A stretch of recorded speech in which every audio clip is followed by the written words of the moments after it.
Albuquerque, NM. 5 extended family members who had been living on a remote New Mexico compound where a 3-year-old boy died before it was raided have been indicted on terrorism-related charges that accuse them of conspiring to attack U.S. law enforcement officers, military members and government employees, authorities said Thursday.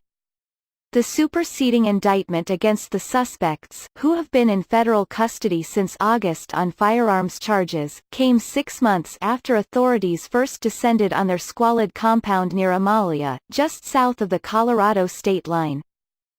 A search for a missing Georgia boy, the son of suspect Siraj ibn Wahaj, had led law enforcement to the site on the high desert where they found the child's remains as well as 11 hungry children living in filth.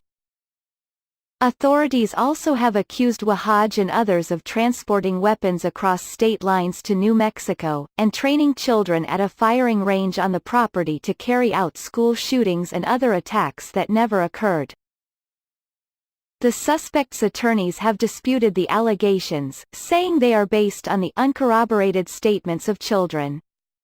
The defendants in this case allegedly were preparing for deadly attacks and their targets included law enforcement and military personnel, the very people who are committed to protecting all of us, Michael McGarity, director of the FBI's Counterterrorism Division, said in a statement Thursday. All the suspects, except Wahaj, also have been charged with participating in the kidnapping of Abdul Ghani Wahaj, the boy who died after prosecutors say he had been denied medication for seizures. Janie Levile, a leader of the group, believed medication suppressed Muslim beliefs, authorities said.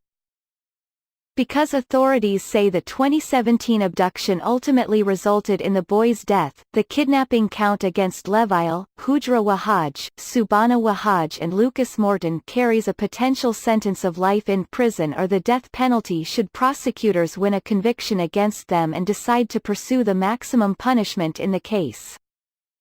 The father has not been charged with kidnapping because of federal statutes that generally only allow for charging parents with abducting their own children in international cases.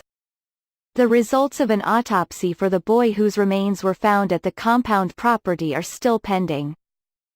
Defense attorneys said they were awaiting more information on the new charges before providing further comment. We still don't have all the documents from the government regarding this case, said Amy Ciranano, who represents Morton.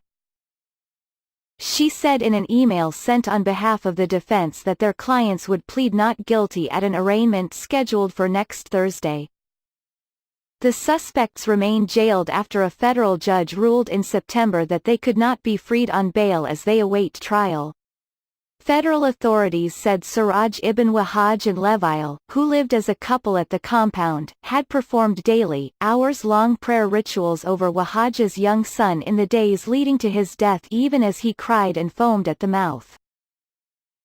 An FBI agent also said in federal court that Levile's 2 teenage sons had described how she expected the dead child to be resurrected as Jesus and provide instruction to get rid of corrupt institutions that involve teachers, law enforcement and banks.